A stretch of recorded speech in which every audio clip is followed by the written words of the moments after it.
akan mengantarkan kita semua ke dalam surganya Allah subhanahu wa ta'ala. Karena surga Allah tidaklah Allah berikan dengan cuma-cuma. Surganya Allah tidaklah kita dapatkan dengan sekedar berpangku tangan.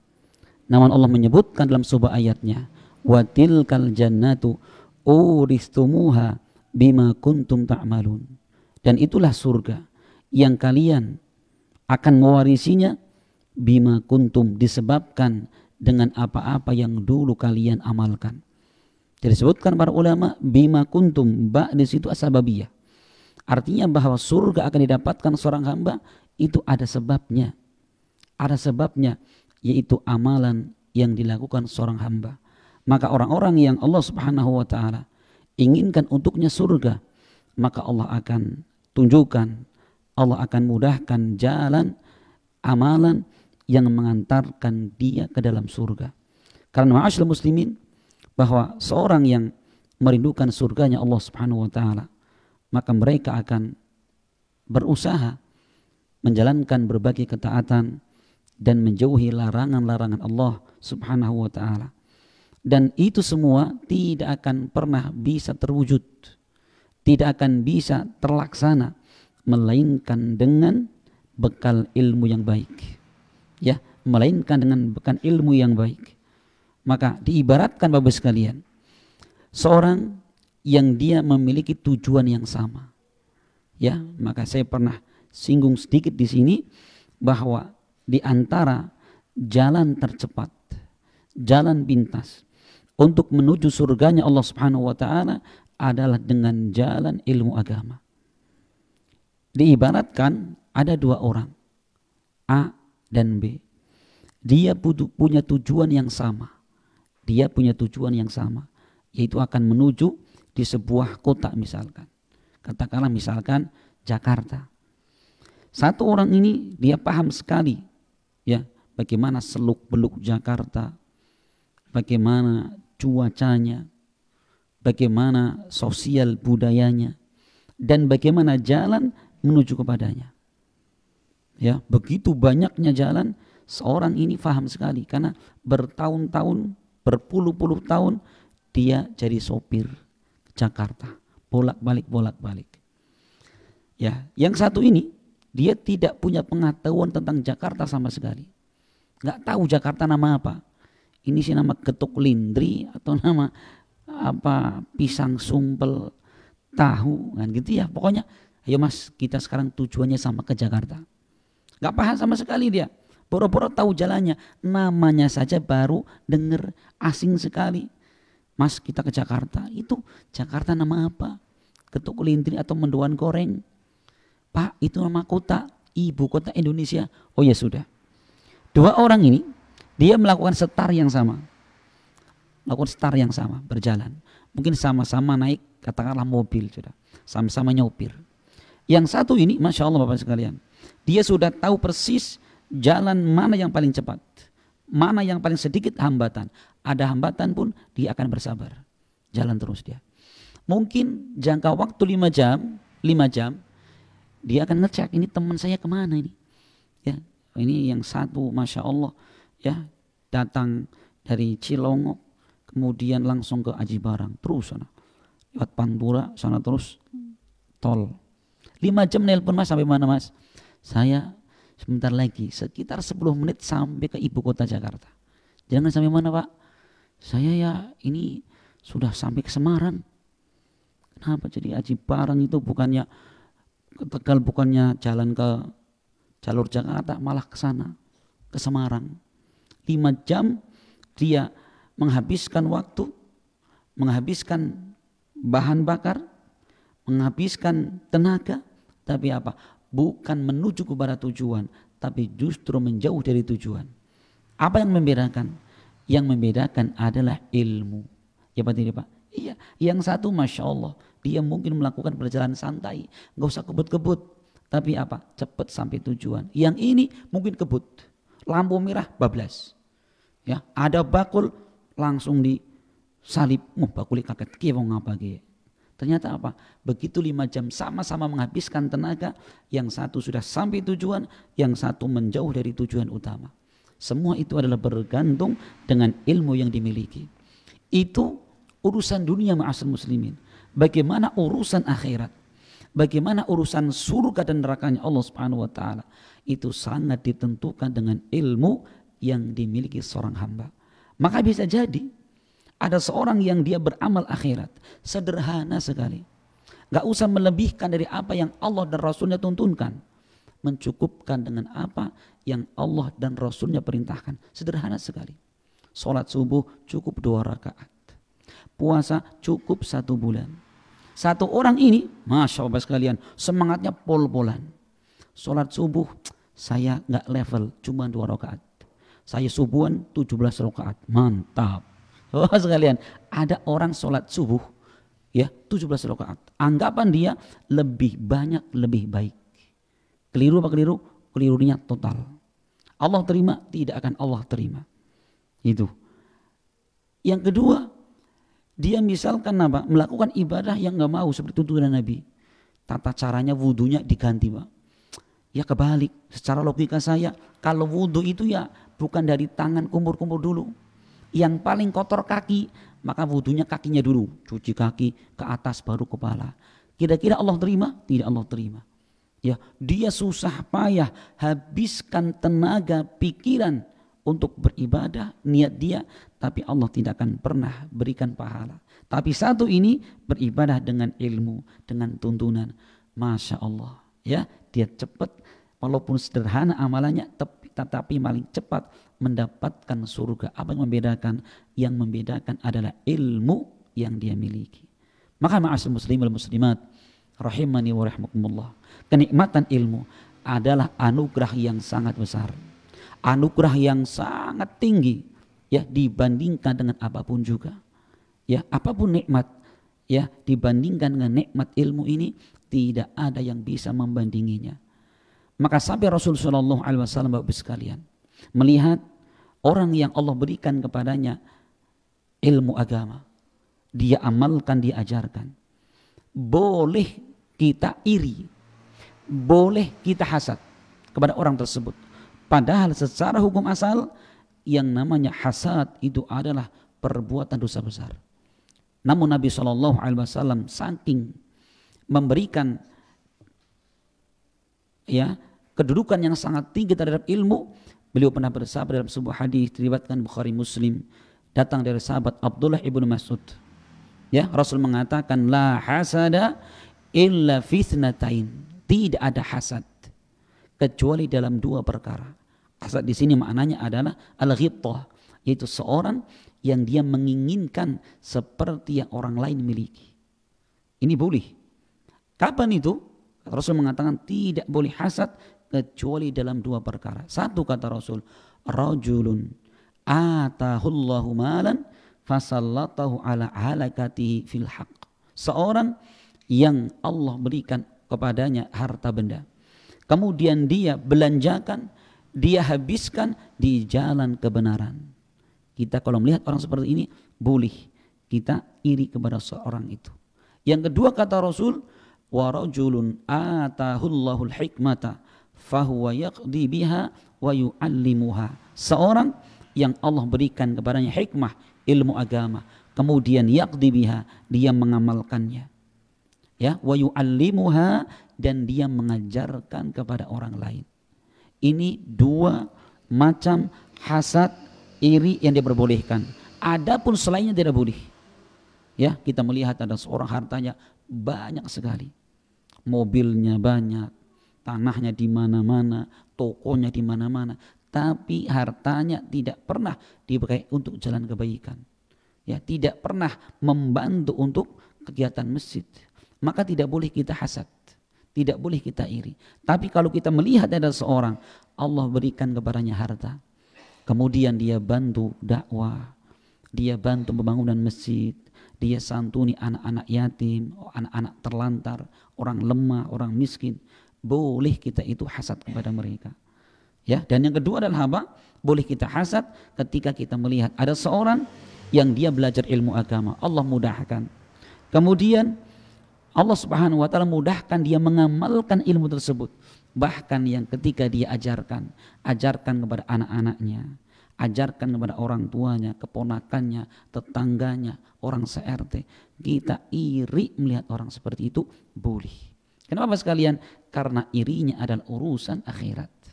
Ya, irinya kita menginginkan seperti mereka di dalam urusan akhirat. Maka luar biasa ma'asyiral muslimin wal muslimat rahimani wa rahimakumullah. Lagi-lagi itu semua adalah menunjukkan betapa besar dan agungnya seorang yang Allah Subhanahu wa taala berikan kepada mereka ilmu agama. Ya, ilmu agama. Maka dimanapun negeri, kampung yang di situ tersebar ilmu agama, maka kemakmuran, ya, kemudian kedamaian ini akan meliputi mereka. Ya, karena semua ayat-ayat yang menjelaskan tentang pentingnya iman, pentingnya takwa ini hanyalah bisa didapat dengan ilmu. Takwa hanya dengan ilmu. Ya. Orang bisa menjadi iman yang baik dengan ilmu. Maka ma'asyiral muslimin wal muslimat rahimani wa rahmakumullah, sekali lagi kenikmatan yang Allah berikan kepada kita di pagi yang mulia ini, yaitu kita bisa ya menjalankan sholat berjamaah dan dilanjutkan dan belajar ilmu agama, ini merupakan kenikmatan yang teramat besarnya, kenikmatan yang sangat agung yang Allah Subhanahu wa taala berikan kepada setiap hamba. Kemudian ma'asyiral muslimin wal muslimat rahimani wa rahimakumullah, bahwa ilmu agama, ya, ilmu agama ini merupakan wasiat, warisan Nabi Shallallahu Alaihi Wasallam, bahkan seluruh para nabi. Karena Rasul Nabi kita Muhammad Shallallahu Alaihi Wasallam, beliau bukanlah orang yang kaya dari sisi finansial, dari sisi harta benda, tidak. Bahkan ketika wafatnya Rasul, beliau dalam keadaan menggadaikan baju besinya kepada seorang Yahudi, ditukar dengan sejumlah gandum untuk memberi makan kepada keluarga beliau. Ini wafatnya Nabi. Ini menunjukkan bahwa kehidupan Nabi itu bukan kehidupan yang serba kecukupan dari sisi dunia. Maka Rasul pun tentunya tidak akan mewariskan harta benda. Karena memang warisan harta benda bagi seorang nabi tidak ada nilainya. Ya, yang namanya warisan itu tentunya perkara yang paling bermanfaat, perkara yang paling berharga. Apa ya? Iya Pak, sekarang misalkan ada si A, dia meninggal. Pak ini wasiatnya, warisannya banyak sekali. Apa itu? Dihitung, panci bodol, pawon bodol, ya. Kemudian pacul bodol, ada enggak? Itu enggak diwariskan Mas sekalian. Warisan itu rumah mewah, tanah berharga, kendaraan bagus. Kan gitu ya. Sesuatu diwariskan itu perkara yang bernilai tinggi. Enggak mungkin itu tadi ya, panci bodol diwariskan. Ya untuk tukang rongsok saja sambil merem-merem, apalagi diwariskan anak cucunya. Nah, maka Rasulullah SAW beliau menyebutkan, ya al-anbiya lam yurithu dinaran wala dirhaman walakin warathul ilma faman akhadahu faqad akhada bihallin wafirin. Sesungguhnya para nabi, mereka tidak mewariskan dinar ataupun dirham, tidak, melainkan mereka mewariskan yang namanya ilmu. Maka barang siapa yang dia mengambil bagian tersebut, sungguh dia telah mengambil bagian yang sangat banyak. Maka ada satu kisah yang terjadi pada sahabat yang mulia Abu Hurairah. Satu ketika Abu Hurairah, beliau melewati suatu pasar. Jadi Abu Hurairah pernah bercerita, annahu marra bisuqil Madinah fawaqafa 'alaiha. Suatu ketika Abu Hurairah, beliau melewati pasar di kota Madinah. Ya, kemudian Abu Hurairah ini berdiri di depan pasar itu. Kemudian beliau memanggil, ya ahlas suq, ma'ajazakum. Wahai orang yang ada di pasar ini, apa yang menjadikan kalian lemah? Ya, maksud lemah untuk beribadah. Qalu wa madzaka ya Abu Hurairah? Memang ada apa Abu Hurairah? Abu Hurairah mengatakan, dzaka mirasu Rasulillah sallallahu alaihi wasallam yuqsam. Itu Ya, sehari ini warisan-warisan Nabi sedang dibagi-bagikan. Wa antum hahuna, tapi kalian tetap di sini saja. Ala tadhabuna fatakhuduna nasibakum in. Kenapa kalian tidak pergi sekarang untuk ngambil bagian warisan kalian? Mereka serentak mengatakan, aina huwa, di mana Abu Hurairah? Warisan Rasul sedang bagikan fil masjid, itu di masjid. Perhatikan ya, Abu Hurairah ke pasar, pidato, Pak kenapa tetap masjid? Itu tetap di pasar. Itu warisan Nabi sedang dibagi-bagikan. Di mana? Di masjid, kata Abu Hurairah. Maka kemudian fakharaju siraan. Orang-orang pun mereka langsung tinggalkan pasar, pergi menuju ke masjid. Abu Hurairah tetap berdiri di pasar. Berdiri sudah. Itu ya. Sampai kemudian orang-orang yang ramai tadi ke masjid pulang lagi ke pasar. Faqala lahum malakum. Mereka mengatakan, kata Abu Hurairah, kenapa kalian? Mereka bertanya lagi, ya Abu Hurairah, qad atainal masjid fadakhalna fihi falam nara fihi syai'an yuqsam. Ya Abu Hurairah, barusan kami sudah masuk ke masjid, datang ke masjid, masuk, dilihat. Tapi apa? Kami nggak ngelihat ada orang bagi-bagi warisan Nabi. Mungkin bagi pancinya atau bagi sarung Nabi, selimut Nabi, nggak ada di situ loh. Abu Hurairah tanya lagi, wa ma ra'aitum fil masjid ahadan? Apakah kamu melihat seorang di masjid? Iya, ada orang di sana. Ra'aina qauman yusallun wa qauman yaqra'unal Qur'an. Kami melihat ada sekelompok orang yang sedang sholat, ada yang sedang baca Al-Quran. Wa qauman yatadzakarunal halal wal haram. Ada lagi sekelompok di pojok sana yang sedang menyebutkan ini halal, ini haram. Perhatikan, jadi yang ada di benak para sahabat itu yang namanya warisan duit, duit, duit, kayak marmut. Ya kan? Coba sekalian. Dan itu selalu yang di pikiran kita. Sampai terkadang anak-anak kita sekalipun itu nggak tahu siapa yang doktrin, siapa ngajarin. Hidup itu selalu duit, duit, duit. Coba tanya, saya senang sekali kalau kemanapun pengajian ada anak kecil, ini nak, namanya siapa? Namanya A misalkan. Kelas berapa sekolah? Kelas 1. Ditanya, cita-citanya pengen jadi apa dek? Paling TNI, Polri, dokter, presiden. Nah sekarang tambah lagi apa sih tanya? YouTuber. Kenapa? Duitnya akeh. Sudah di mana-mana. Jawa Tengah, Jawa Barat, kota, kampung sama Bapak sekalian. Saya cek lagi di kota yang lainnya, Jawa Barat, sama bahasa Sunda. Nah, dek, cita-citanya apa? Selalu yang mereka sebutkan urusan dunia, dokter, kemudian apa lagi namanya, polisi, tentara, presiden, YouTuber. Mesti itu. Kenapa? Memang semua dalam otaknya sudah apa? Duit, duit, duit. Ini pendidikan marmut atau pendidikan manusia sebenarnya ini. Loh gitu kan, marmut, kencot, duit, duit, wareg, duit, duit, pengen duit, duit. Tembil lahir, duit, duit. Masya Allah sekalian, ini apa enggak kebalik kaum muslimin ini? Seakan-akan hidup itu dengan duit. Seakan-akan di situ Bapak sekalian. Maka tugas kita semua Bapak sekalian, sebagai seorang muslim itu tanamkan pada anak-anak kita, dunia bukan segalanya, harta bukan segalanya. Didiklah mereka bagaimana agar mereka menjadi seorang yang mementingkan kehidupan akhirat. Perhatikan, sampai kehidupan kaum muslimin di zaman Abu Hurairah pun sama ini. Ketika disebutkan warisan gak ada kok. Ada orang yang lagi sholat, baca Al-Quran, lagi taklim ini halal ini haram.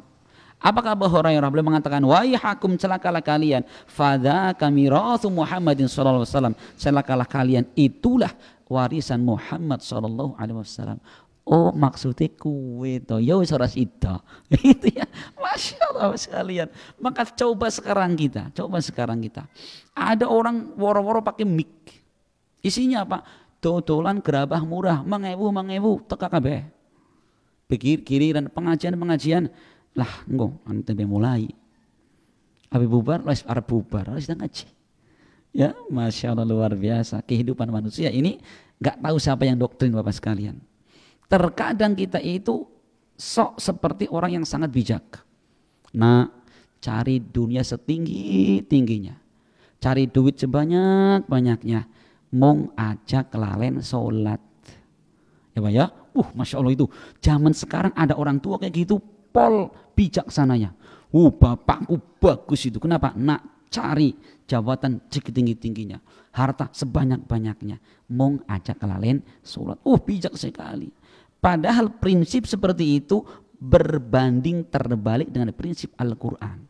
Bagaimana Allah mewasiatkan dalam Al-Quran, wabtaghi fima atakallahu daral akhirah wala tansa nasibaka minad dunya. Carilah oleh kalian kehidupan akhirat. Nomor satu sekalian, kehidupan akhirat kalian cari, tapi wala tansa nasibaka minad dunya. Jangan kalian lupakan bagian kalian di dunia. Perhatikan, dunia itu hanya sekedar apa? Jangan kamu lupa.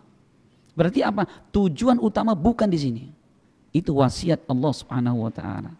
Maka sekarang balik Bapak sekalian, wasiatkan anak-anak kita akhirat. Ustaz atau Bapak nanti bagaimana dunia saya? Masya Allah, kita terangkan kepada mereka. Rasul sallallahu alaihi wasallam memberikan petuah kepada kita. Beliau mengatakan dalam sebuah hadisnya, barang siapa man kanatid dunya hammahu farraqallahu syamlahu waj'alal faqra baina 'ainaihi wala ya'tihi dunya illa kama kutiba lahu. Barang siapa yang tujuan hidupnya adalah dunia ini, Allah akan cerai berikan segala urusannya. Allah menjadikan kemiskinan di hadapan matanya, dan harta dunia ini tidaklah mendatangi dia melainkan sekedar apa yang telah Allah tetapkan untuknya. Itu kalau yang kita cari dunia sekalian. Seorang yang tamak kepada dunia itu tidak akan pernah melebihkan dari apa yang Allah tetapkan untuknya. Setamak-tamaknya manusia nggak akan bisa rizkinya kemudian berlipat-lipat, tidak. Allah tetapkan si fulan segini. Coba, tapi sebaliknya kata Rasul, wa man kanatil akhiratu hammahu jama'allahu syamlahu wa ja'alal ghina fi qalbihi wa ya'tihi dunya wa hiya rahinatun. Dan barang siapa tujuan hidupnya adalah akhirat, Allah akan kumpulkan, mudahkan segala urusannya, dan Allah menjadikan kekayaan di dalam hatinya. Masya Allah sekalian. Hakikat kekayaan kata Nabi itu hati. Jika hati merasakan puas, seberapapun rizki yang dia miliki, dia merasakan bahagia, ketentraman, keberkahan. Seberapapun harta yang dia miliki, tatkala hati kosong dari merasa cukup, dia tidak akan pernah merasakan kenikmatan dan kebahagiaan. Itu yang menjadikan kenapa para sahabat itu hidupnya selalu bergembira, selalu berbahagia. Ini prinsip dasarnya Bapak sekalian, hidup adalah mencari akhirat. Ya, maka Rasul kita pernah sering mendapatkan orang yang mencari harta dunia mati-matian itu, banyak harta mereka dapatkan bukan menenangkan, justru mereka semakin gelisah. Pernah suatu ketika Bapak sekalian, kita berkunjung ke seorang yang dia terkaya di satu kota di Jawa Barat. Siapa nggak kenal orang itu? Ya, sembako semua lewat orang itu. Sampai gas satu kota itu kalau mereka beli cuma satu itu, akan tunggal sudah. Masya Allah Bapak sekalian, kita datang ke sana waktu itu teman suruh meruqyah, suruh meruqyah Bapak sekalian. Apa yang terjadi? Begitu masuk pintu paling depan, ternyata gemboknya 6 Pak. 6 1. Segini bukan gembok segini Pak, 6. Masuk ruang tengah gembok lagi. Berapa gemboknya? 6 lagi Pak. Tuh, waduh. Itu saya mikir kalau ternyata jadi gempa Pak ya. Siji, loro, brak, ya mati. Coba kalau kita ya, pintunya dobrak, brok, jebol, kabur sudah.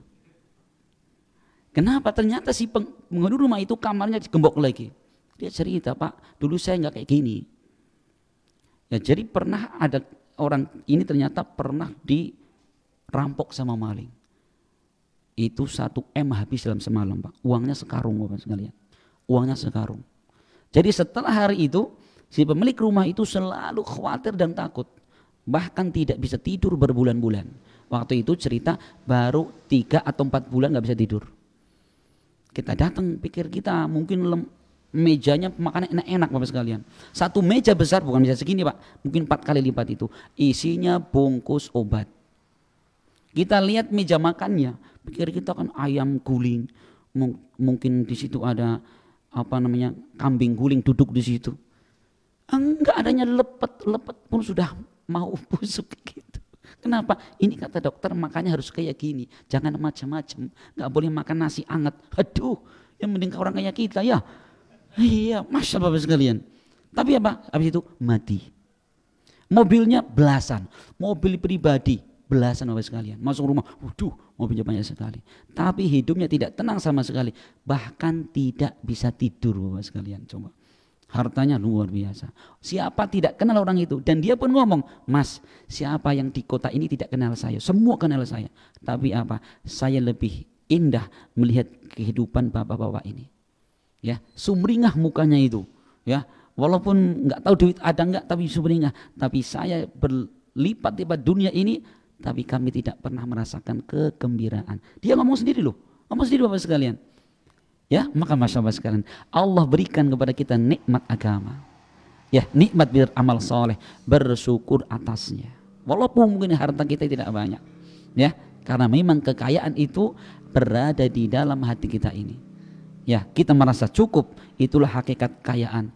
Laisal ghina an kathratil arad, walakinnal ghina hina nafs. Bukanlah hakikat kekayaan dengan banyaknya harta benda, tetapi hakikat kekayaan adalah kekayaan yang ada di dalam jiwa, yaitu kita merasa cukup atas pemberian Allah Subhanahu wa taala. Itu hakikat kebahagiaan.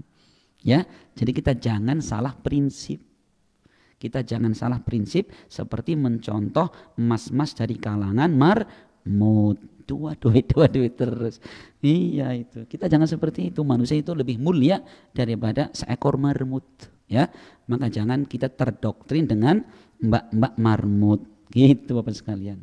Jadi itu semua dengan apa Bapak sekalian? Dengan kita berilmu. Dengan kita berilmu. Ya, seorang yang dia mencari dunia gitu akan dipersusah urusan hidupnya. Plus harta dunia tidak akan pernah melebihi dari apa yang Allah takdirkan untuknya. Tetapi jika kita mencari kehidupan akhirat, segala urusan Allah mudahkan. Harta dunia akan datang menuju kita dalam keadaan kita tidak menghendaki. Dunia akan lari mengejar kita. Lah, Ustadz mah ngarang ini mah. Mungkin orang mana itu? Ada harta dunia datang sendiri. Ya, kayaknya nggak masuk akal Pak Ustadz ini mah. Mas Bapak sekalian, kita tuh hidup ya bergaul dengan ribuan orang. Dan ternyata ketika mereka dikasih ke prinsip seperti ini, semua mereka membenarkan ya bahwa harta itu bukan dengan kita kejar, tapi dengan takwa kepada Allah Subhanahu wa taala. Wa may yattaqillaha yaj'al lahu makhraja wa yarzuqhu min haitsu la yahtasib. Barang siapa bertakwa kepada Allah, Allah akan berikan untuknya solusi, jalan keluar dari segala masalah hidup. Janji Allah. Satu, wa yarzuqhu min haitsu la yahtasib, dan Allah akan berikan untuknya rizki dari jalan yang tidak dia sangka-sangka. Ya, perhatikan Bapak sekalian. Diberikan rizki dari jalan yang tidak dia sangka-sangka. Itulah. Maka kita kalau punya anak dipesantrenkan, bapaknya sibuk ngaji, isi mangan apa nak gitu. Karena saya dulu pas mondok pun gitu. Orang tua saya nggak tahu gitu.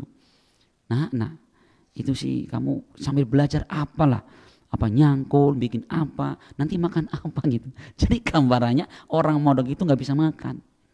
Saya juga punya temen, Bu, saya lagi butuh kitab waktu itu, butuh Fathul Bari sama Nailul Autor, berapa harganya? 1.500.000. Aduh, kata ibunya begitu kitabnya datang, kamu mau makan kitab? Tapi teman saya pinter banget kok, Bu, bukan kitab yang saya makan, tapi isinya kitab untuk makanan hati. Pinter banget ya Pak. Masya Allah ya. Itu Bapak sekalian, jadi luar biasa. Rasulullah SAW beliau pernah diadukan. Ada seorang yang ngadu, ya Rasul, saya punya saudara ini, dia itu paling malas bekerja. Paling senang itu datang ke majelis Anda dan belajar di situ. Jadi anak ini malas. Ya kadang kerja tapi malas, tidak seperti kakaknya ini, semangatnya luar biasa. Apa kata Nabi? Rasul mengatakan la'allaka turzaqu bih, boleh jadi engkau diberikan rezeki oleh Allah disebabkan dengan saudaramu yang belajar itu. Apa artinya Bapak sekalian? Bahwa belajar ilmu agama itu adalah sebab terbukanya rezeki dari Allah Subhanahu wa taala. Belajar, ya, itu adalah sebab terbukanya rezeki dari Allah Subhanahu wa taala. Maka jangan pernah khawatir Bapak sekalian.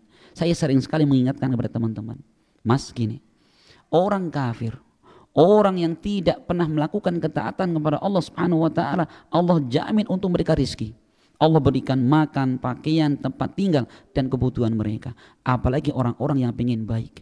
Apalagi orang-orang yang hidupnya menolong agama Allah Subhanahu wa taala. Mungkinkah Allah terlantarkan? Tidak mungkin. Allah Maha tahu.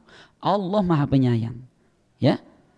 Cuman hanya saja Allah mungkin tidak membukakan pintu rizki dunia ini sebanyak-banyaknya kepada penuntut ilmu agama ini. Kenapa? Allah sayang kepada mereka. Karena bisa jadi ketika para penuntut ilmu agama, para dai, para ustadz, Allah berikan dunia. Mungkin ustadz ngaji, aduh sibuk ngurus karyawan, ngurus THR, ngurus toko. Ya, akhirnya nggak dakwah. Allah berikan rizki yang pas-pasan sehingga apa? Mereka para ustadz, para dai bisa fokus dalam berdakwah. Dan ini pun kasih sayang dari Allah Subhanahu wa taala. Gitu ya. Makanya kita kalau belajar bahasa Arab di kitab apa Nadrusuluha, at-tabibu ghaniyun, al-ustadu faqirun, gitu kan? Pak dokter kaya, Pak Ustadz kere. Gitu. Nggak tahu itu kebenaran apa memang ngerti di keadaannya ya. Itu Pak dokter mesti kaya, duitnya banyak. Pak Ustadz kere, gitu ya. Al-ustadu kereyon, kereyon apa namanya? Faqirun, gitu ya. Selalu gitu coba.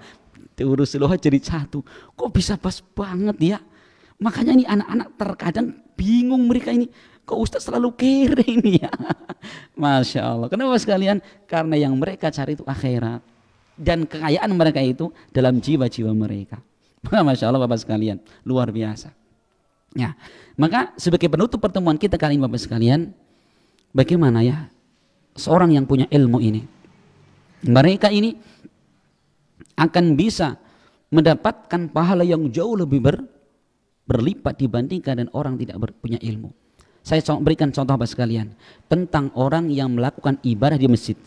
Karena tugas saya di sini adalah menjelaskan tentang ilmu dan masjid, keterkaitan antara ilmu dengan masjid. Rasulullah SAW ketika menyebutkan pahala seorang yang sholat berjamaah di masjid, di dalam sebuah hadis yang diriwayatkan Bukhari Muslim, datang dari sahabat Abu Hurairah, beliau bersabda, salatul rajuli fi jama'atin tazidu ala salatihi fi suqihi wa baitihi bid'an wa ishrina darajah. Kata Rasul, salatnya seseorang secara berjamaah di masjid itu lebih berlipat daripada salatnya sendirian baik di pasar ataupun di rumah, bid'an wa ishrina darajah, 20 lebih. Bid'an itu antara 3 sampai 9, bisa 23, 4, 5, 29 derajat dibandingkan sholat sendirian. Coba orang kalau nggak punya ilmu sholat sendirian saja cepat, tapi orang yang punya ilmu kemanapun masjid ada mereka cari.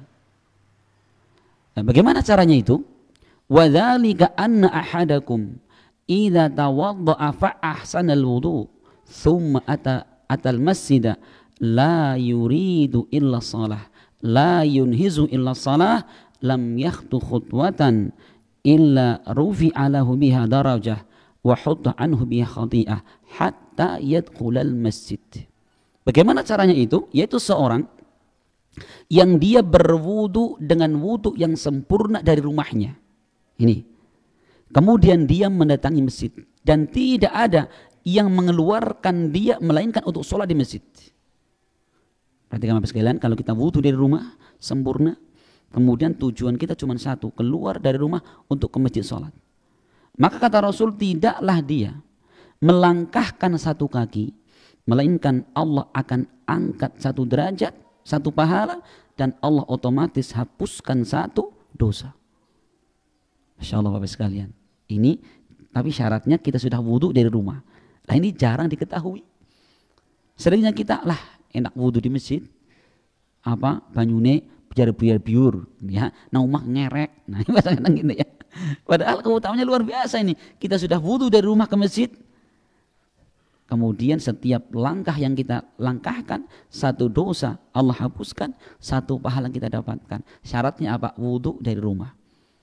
Terus sampai kita masuk ke masjid. Berarti apa? Semakin jauh jarak rumah kita ke masjid, semakin besar pahalanya, semakin banyak dosa terhapuskan. Ya apa tidak? Iya. Ya, makanya kita itu jangan mah seneng ya umay nang lambe masjid gitu ya, mak cemplung. Nyong aduh ya Rasulullah terapa apa? Ayo itu kan. Padahal sebenarnya semakin jauh jarak kita semakin besar pahalanya. Maka di zaman Nabi gitu. Ada seorang rumahnya jauh dari masjid, dia buta lagi. Dia mengatakan, ya Rasulullah, laisa liqa'idun yaqudun ila masjid. Ya Rasul, saya buta dan tidak ada orang yang nuntun saya ke masjid. Bolehkah aku sholat di rumah? Kata Rasul, boleh, boleh. Orang ini pergi. Dipanggil lagi, ya fulan, ta'al sini. Hal sami'tumun nida, apa kau mendengarkan adzan? Iya. Idzan fa'ajibhu. Kalau kamu mendengarkan adzan, datang ke masjid. Orang buta, rumahnya jauh dari masjid, nggak ada yang nuntun, tapi apa? Tetap kata Rasul datang ke masjid. Datang ke masjid. Ya. Lah kita matani, awas. Dalane alus. Ya. Lah zaman dulu masih banyak binatang buas. Ya, tunak-tunak gitu ya. Masya Allah. Memang itu adalah urusannya Bapak sekalian, urusannya kekuatan iman, bukan kekuatan fisik.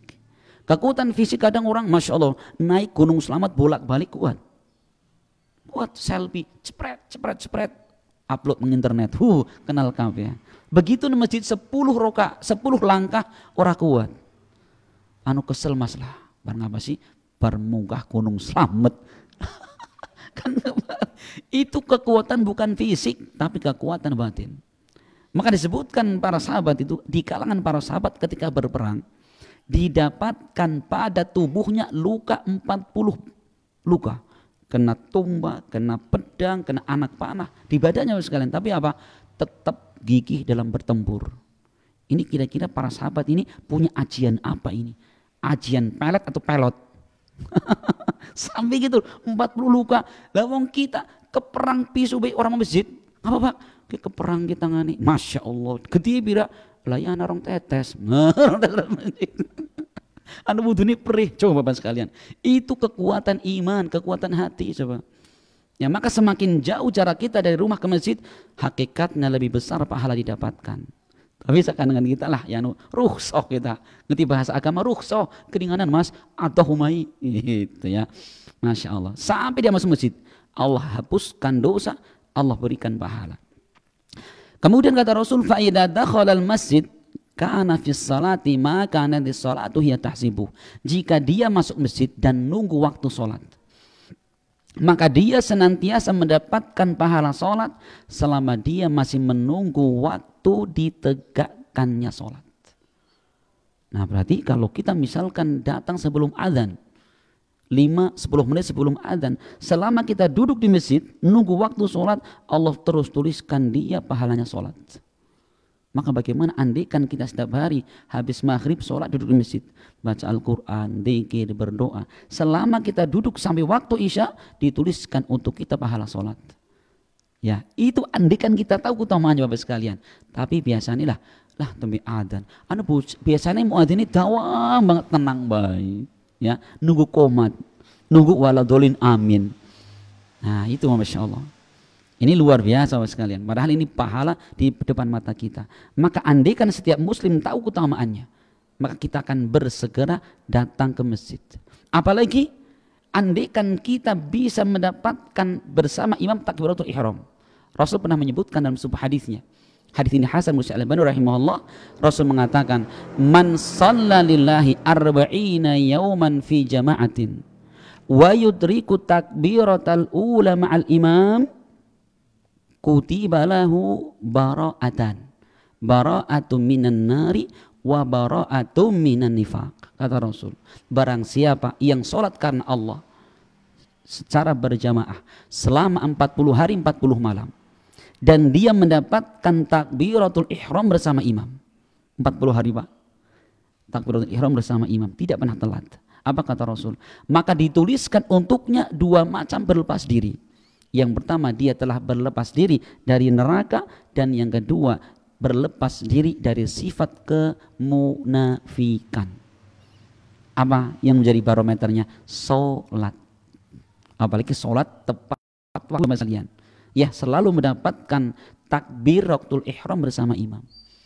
Jadi sekarang kita tingkatkan, bukan sekedar sholat, tapi sholatnya di masjid tingkatkan lagi, yaitu kita yakinkan, pastikan mendapatkan takbiratul ihram bersama imam. Apa utamanya? Tadi kita berlepas diri dari neraka dan berlepas diri dari sifat kemunafikan. Masya Allah, ini luar biasa. Semuanya apa? Semua ada di masjid. Ya, kemudian kata Rasul, jadi selama dia nunggu waktu sholat, terus dia mendapatkan pahala sholat. Wal malaikatu yusalluna ala ahadikum madama fi majlisihi alladhi shalla fihi. Dan malaikat selalu mendoakan ya kepada salah seorang di antara kalian selama kalian tetap berada di tempat yang kalian sholat di situ. Jadi artinya kita sholat misalkan di ini, jangan dulu pindah ke sana sini. Selama kita duduk di sini, malaikat mendoakan. Apa doanya? Allahumma arhamhu, Allahumma gfirlahu, Allahumma tub alaihi. Ya Allah, rahmatilah dia. Ya Allah, ampunkanlah dia.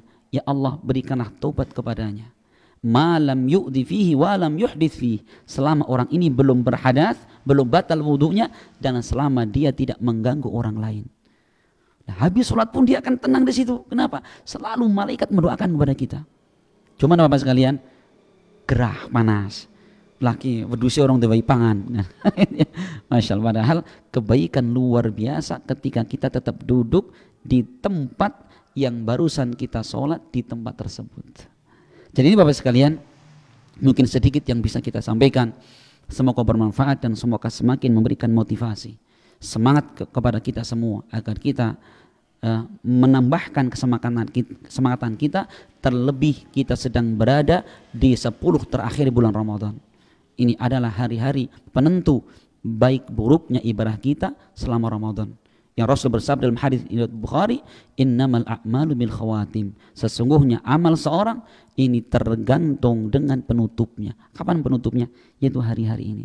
Maka Bapak sekalian, tingkatkan ketakwaan kita kepada Allah Subhanahu wa taala, tingkatkan kesemangatan kita untuk datang ke masjid, untuk beribadah kepada Allah Subhanahu wa taala. Mungkin ini yang dapat kita sampaikan, semoga bermanfaat dan semoga Allah Subhanahu wa taala memudahkan kita bisa mengamalkan apa yang telah kita pelajari bersama. Amin ya rabbal alamin. Sebelum saya tutup, barangkali ada disampaikan atau ditanyakan atau diusulkan, silahkan. Monggo Pak.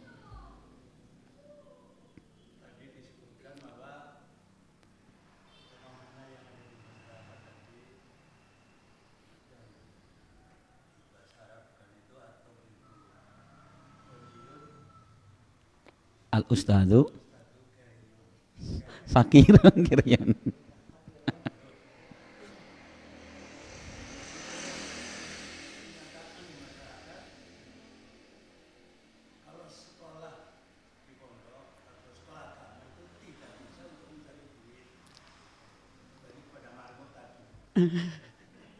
Tapi kalau sekolah selain itu tujuannya bisa jadi dokter, bisa jadi apa saja lah yang tujuannya. Walaupun tadi sudah paham, tapi mohon untuk ditekankan lagi supaya tidak menyepelekan kepada pondok pesantren atau belajar agama. Terima kasih. Masya Allah, bagus sekali Bapak sekalian. Iya, jadi ya sebenarnya namanya seorang muslim itu, kewajiban dasar mereka itu adalah mengetahui dasar-dasar keislaman, dasar-dasar tauhid, dasar-dasar dalam ibadah yang benar, akhlak yang benar. Itu semua adalah kewajiban apapun profesi mereka. Mau tentara, polisi, presiden, mau dia dokter, mau petani, harus punya dasar-dasar itu. Kan gitu Pak ya? Iya. Seorang dokter, dia tidak tahu ilmu agama, dosa mereka. Seorang polisi, mereka tidak belajar ilmu agama, dosa mereka. Sampai kemudian akidahnya rusak, ibadahnya rusak, akhlaknya rusak, dosa mereka. Kenapa? Menelantarkan urusan agama. Nah makanya harusnya seorang tua itu ingat, kewajiban orang tua mendidik anak mereka. Dasar dari keislaman, akidah, ibadah, akhlak, muamalah diajarkan kepada mereka. Adapun nanti ketika mereka besar, toh kalau sekarang baru pesantren kan mereka bisa melanjutkan, bisa jadi dokter itu. Dari pesantren, bahkan sekarang kan dari kepolisian punya program khusus masuk ke tamtam apa namanya ya, itu dengan apa? Dengan hafalan Al-Quran. Di mana mereka hafal Al-Quran? Di pondok. Ibaratnya kan gitu. Sebenarnya pemerintah bagus. Jadi mengambil dari anak-anak pesantren yang punya potensi bisa masuk ke pendidikan mereka. Itu yang pertama. Jadi sekali lagi itu harus kita tanamkan, kewajiban seorang manusia itu memahami dasar-dasar agamanya, apapun profesi mereka. Mereka menjadi dokter tatkala mereka akidahnya bagus, imannya bagus, ibadahnya bagus, mereka akan berpikir dokter ini adalah untuk kebaikan manusia, bukan meraih keuntungan, bukan menipu manusia. Lah wong bodoh iki 200.000, 1.000 gitu misalkan ya. Mereka jadi tukang bengkel. Kalau mereka punya dasar agama yang bagus, mereka kenapa? Ini enggak ganti, bilangnya ganti Pak. Ini gantinya 1, 2, 3, 200.000. Padahal aslinya 50.000. Banyak itu. Itu kenapa? Karena dasar mereka tidak punya. Ya, mereka tidak punya muraqabatullah, merasa diawasi Allah Subhanahu wa taala. Menjadi seorang petani pun perlu ilmu agama. Kenapa? Ternyata menjadi seorang petani ini Masya Allah, lahan kebaikan luar biasa. Sampai Rasul menyebutkan ada 7 amalan yang pahalanya terus mengalir walaupun pelakunya sudah meninggal. Apa di antaranya? Waman ghariza nakhlan, siapa yang menanam pohon. Tuh ya, kenapa? Karena nanam pohon ini manfaatnya luar biasa. Bahkan Al-Imam Al-Mawardi ketika beliau menyebutkan pekerjaan apa yang paling bagus, paling afdol, beliau mengatakan az-zira'ah, cocok tanam. Ini Ilmu Mawardi mengatakan pekerjaan yang paling bagus adalah bertani. Kenapa? Manfaatnya untuk semua kalangan, manusia, hewan, bahkan burung-burungan. Ya Pak ya, kita nanam padi, manusia, keluarga kita bisa makan. Kemudian wereng bisa makan. Manuk bisa makan, kan gitu Pak. Manuk bisa makan. Makanya padi, oh kurang ajar manuknya. Jangan kurang ajar. Alhamdulillah, kesuwun Mas Manuk, aku dapat pahala. Kalau kita ikhlas karena Allah Subhanahu wa taala, ya manfaatnya. Manusia mendapatkan semua banyak manfaat itu. Tapi kalau kita misalnya jadi dokter, apa kemudian manuk wereng meriang tak obati, yo dia memang petani nanti ya. Jadi kita sekalian ya. Jadi kita ditanamkan kepada kita semua, ini adalah sebagai tanggung jawab kita kepada anak-anak kita. Anak kita adalah amanah dari Allah Subhanahu wa taala yang wajib kita didik mereka, bimbing mereka agar mereka menjadi apa? Menjadi anak yang soleh. Adapun urusan kaya miskin itu bukan karena pesantrennya. Ya kan? Berapa banyak itu murid-murid saya sekarang pakainya mobil, rumahnya bagus, banyak. Berapa juga teman-teman saya dulu zaman sekolah bareng kere banyak Bapak sekalian. Contoh ya sekarang ini Pak, contoh ini saya punya teman ini, dia pesantren dari dulu, sekarang punya motor, motornya bagus-bagus, di rumah 3 mobil punya. Ini teman saya yang dari dulu TK bareng sekolah, dia nggak mondok, punya motor, cuman apa? Joknya itu disumpel pakai apa? Pempes, biar nggak bocor. Coba sekarang berarti yang mana itu? Berarti yang mondok lebih beruntung dunianya. Iya, jadi pondok sama bukan pondok itu bukan ketentuan kaya miskin. Ya, cuman apa di situ bahwa ini menunjukkan orang yang mendidik anaknya dengan ilmu agama. Ini dia adalah orang yang bersiap-siap mempertanggungjawabkan anak mereka di hadapan Allah Subhanahu wa taala. Wallahu a'lam bishawab. Ini Bapak sekalian sedikit yang bisa kita sampaikan, semoga bermanfaat. Subhanakallahumma bihamdik asyhadu an la ilaha illa anta astaghfiruka wa atubu ilaik. Assalamualaikum warahmatullahi wabarakatuh.